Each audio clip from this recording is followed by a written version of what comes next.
स्वरूपिणी शिवा के आश्रय महादेव शिव अपने ध्यान को विराम दें। आंखें खोलें स्वामी। स्वामी, सती अवतार में हमने अपने पिता दक्ष प्रजापति के अन्याय से निराश होकर दक्ष यज्ञ के समय आत्म बलिदान किया, किंतु मेरी आत्मा अपनी अपूर्ण कामना पूर्ति के लिए भटकती रही। परम देव श्री महागणेश से परम ज्ञान प्राप्त करने के कारण ही मुझे अपने शक्ति स्वरूप का ज्ञान हुआ और हमने पुनः यह दिव्य रूप धारण किया। दक्ष यज्ञ में जो कुछ भी हुआ वो कष्टपूर्ण था। यदि तुम्हारे आत्म बलिदान के पश्चात भी तुम्हारे पिता दक्ष प्रजापति को दंडित न किया जाता तो यज्ञ और अनुष्ठान जैसे पवित्र कार्य धर्म संस्थापन के स्थान पर अहंकार एवं व्यक्तिगत संतुष्टि के माध्यम बन जाते। अर्थात शक्ति, तुम्हारे सती अवतार के पिता दक्ष प्रजापति ने उस भव्य यज्ञ का आयोजन अपने व्यक्तिगत स्वार्थ को प्रोत्साहन देने तथा पृथ्वीलोक पर गौरव सुनिश्चित करने के लिए ही किया था। सत्य है स्वामी। परमदेव श्री महागणेश के इस लीला संसार में किसी भी व्यक्ति का धर्म के मूल्य पर व्यक्तिगत स्वार्थ तथा व्यक्तिगत गौरव को प्राप्त करने का दिव्य स्वप्न कदापि पूर्ण नहीं होगा।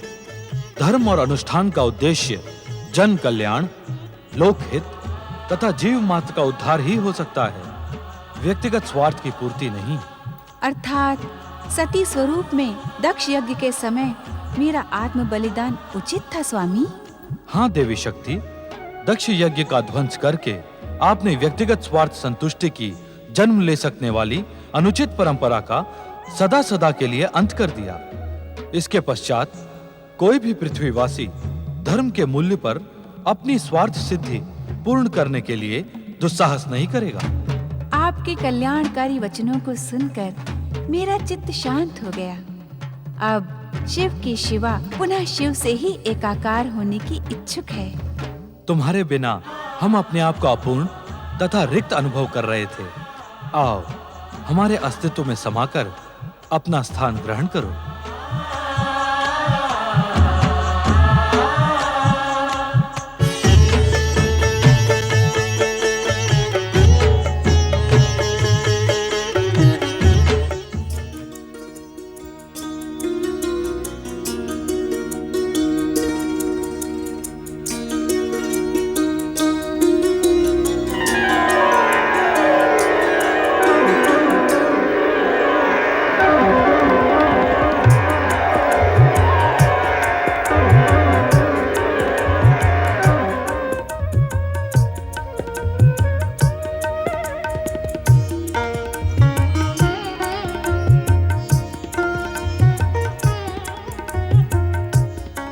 प्रणाम माताश्री।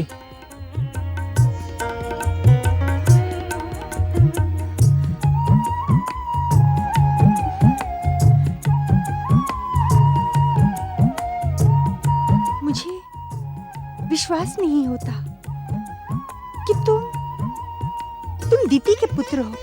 मैं आप ही का पुत्र हूँ माता, आप ही का प्रथम और ज्येष्ठ पुत्र। किंतु तुम वैसे क्यों नहीं हो जैसे कि हमने कल्पना की थी? अर्थात मैं कुछ समझा नहीं माता। पातालवासी दैत्य, नरांतक और देवांतक को देखकर ही हमने तुम्हारी कल्पना की थी, किंतु उनकी जैसा आतंक, अट्टहास, भयानकता और क्रोध कुछ भी तो नहीं है तुम में।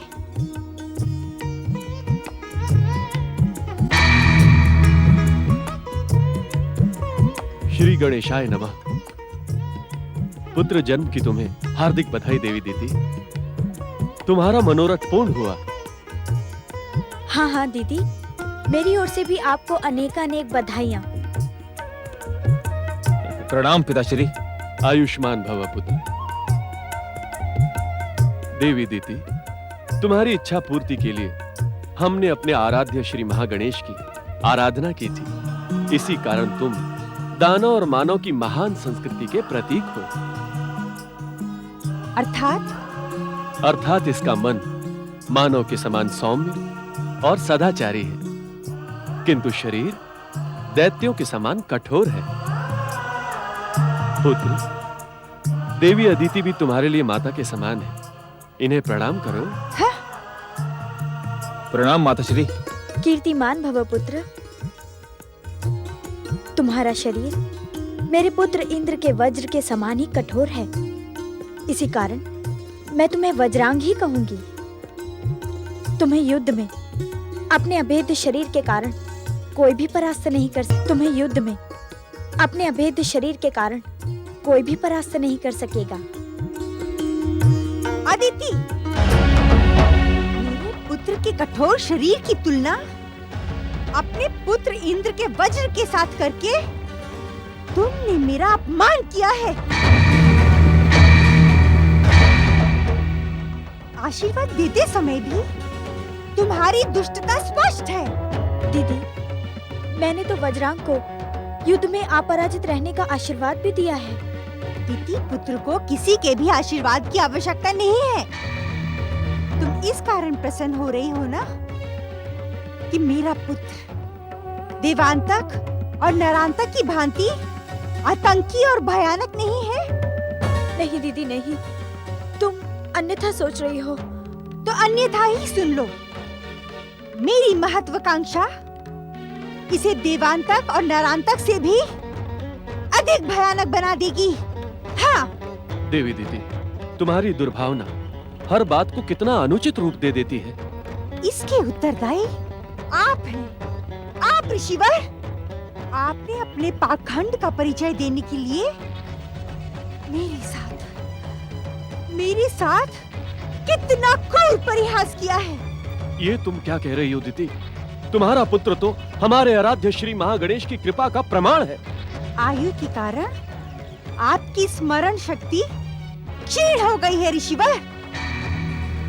मैं पहले भी कह चुकी हूँ, दिति पुत्र को किसी के भी कृपा की आवश्यकता नहीं है। आप और समस्त देवता दैत्य विरोधी हैं। दैत्यों के साथ पक्षपात करते हैं। तुम क्रोध के कारण अन्यथा सोच रही हो दीदी। क्रोध मनुष्य का विवेक नष्ट कर देता है। शांत हो दीदी, शांत हो देवी।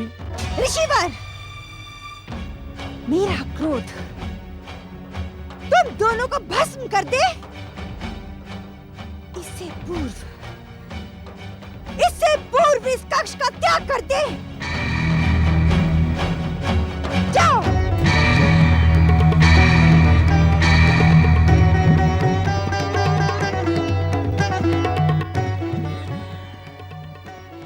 यदि तू मेरा पुत्र है तो इसी समय मेरे पितामह ब्रह्मा जी की आराधना करते हुए तपस्या प्रारंभ कर दे। किंतु क्यों माता? क्यों पूछकर? तू मेरा अपमान ना कर पुत्र। ब्रह्मा जी को प्रसन्न करके तू उनसे अमरता और दैत्य शक्ति संपन्न होने का वरदान मांग। उसके पश्चात अदिति पुत्र इंद्र के स्वर्ग पर आक्रमण करके तू उस भीरु इंद्र को स्वर्ग से पतित कर दे। जो आज्ञा माता। ठहरो, अभी मेरी आज्ञा पूर्ण नहीं हुई है। क्षमा करें माता। दैत्य जाति में क्षमा का कोई स्थान नहीं होता। मेरी मनोकामना पूर्ण करने के लिए तुम्हें स्वर्गाधिपति बनना होगा। स्वर्ग सिंहासन पर अधिकार करना होगा। जाओ। जो आज्ञा माता।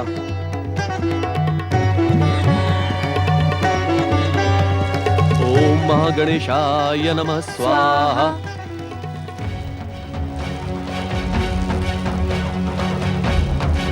ओम महागणेशाय नमः स्वाहा। ओम महागणेशाय नमः स्वाहा। ओम महागणेशाय नमः स्वाहा। ओम महागणेशाय नमः स्वाहा। सावधान! मेरा पुत्र मेरी विध्वंसक महत्वाकांक्षा अवश्य पूर्ण करेगा। दीदी, ये तुम अनुचित कर रही हो। आपने भी मेरे पुत्र के साथ पक्षपात कर उचित नहीं किया। ये तुम्हारा भ्रम है दीदी। मुझे भ्रमित रहने में ही आनंद हो रहा है, क्योंकि भ्रम के कारण ही मेरी मनोकामना पूर्ण होगी। वीरू अदिति पुत्र इंद्र को पराजित कर मेरा पुत्र स्वर्गाधिपति बनेगा। मेरे पितामह ब्रह्मा जी से वो वरदान अवश्य पाएगा, अवश्य।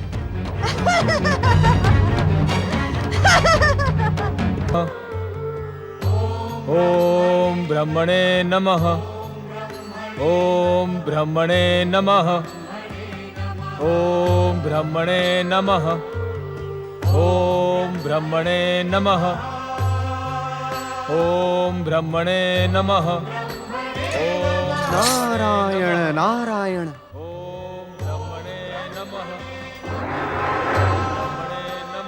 प्रणाम देवर्षि। आपका कल्याण हो देवराज। आप इस तपस्यारत व्यक्ति को इतने आश्चर्य से क्यों देख रहे हैं? मैं इस तपस्यारत व्यक्ति को नहीं देख रहा हूँ देवराज। फिर किसे देख रहे हैं? यहाँ तो अन्य कोई दिखाई नहीं पड़ रहा है।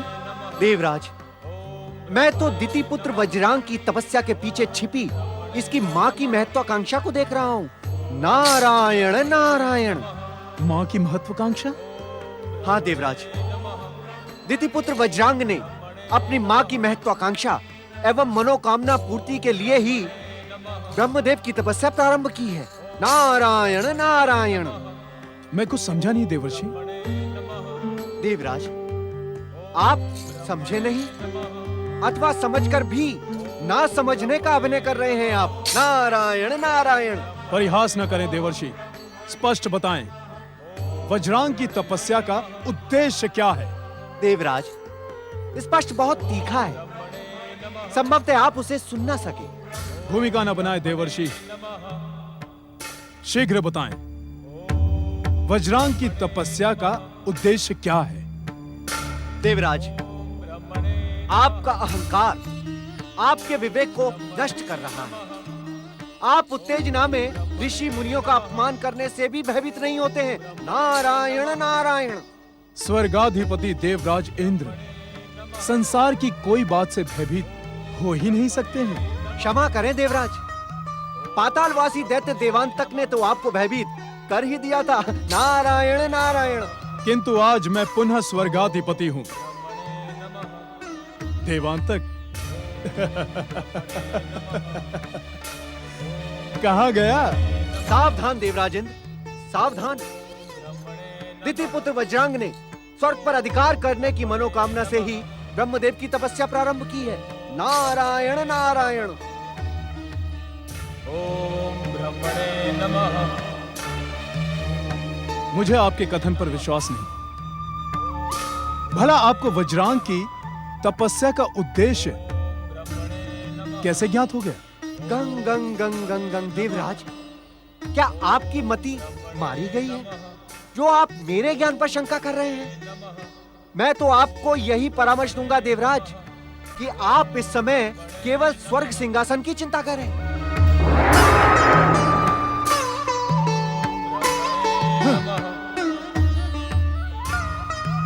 ओम ब्रह्मणे नमः। ओम ब्रह्मणे नमः। इस रोग का उपचार जानने के लिए मुझे ब्रह्मलोक जाना ही होगा। सृष्टि चक्र को गतिमान बनाए रखने तथा समस्त जीवों को आदर्श जीवन प्रदान करने के लिए अब ये आवश्यक हो गया कि श्री महागणेश सदा की भांति सृष्टि चक्र को स्वयं संचालित करें।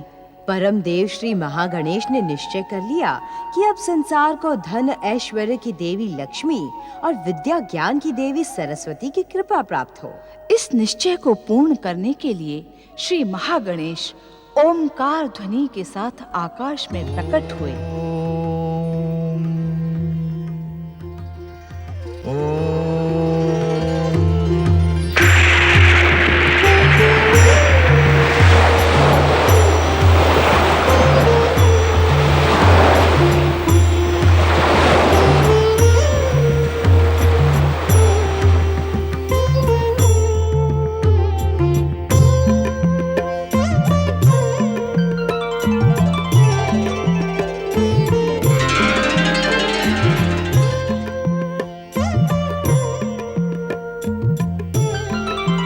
परम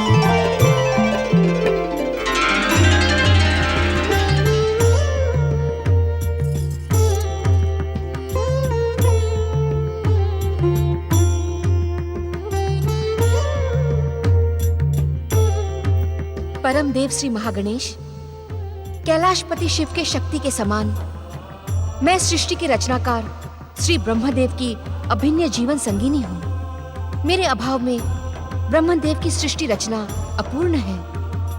हे जीव मात्र पर कृपा करने वाले परम देव, मुझे मेरा उचित स्थान प्रदान करें। हे महादेवी सरस्वती, आप सारे संसार के लिए माता के समान पूज्य हैं। यहाँ प्रकट होने से पूर्व भी आप अपने समस्त अस्तित्व के साथ ब्रह्मदेव में समाई हुई थीं। किंतु अब संसार आपके प्रत्यक्ष दर्शनों का इच्छुक है। इस कारण आप ब्रह्मा जी के स्वरूप से प्रकट होकर अपना स्थान ग्रहण करें। जो आज्ञा परम देव।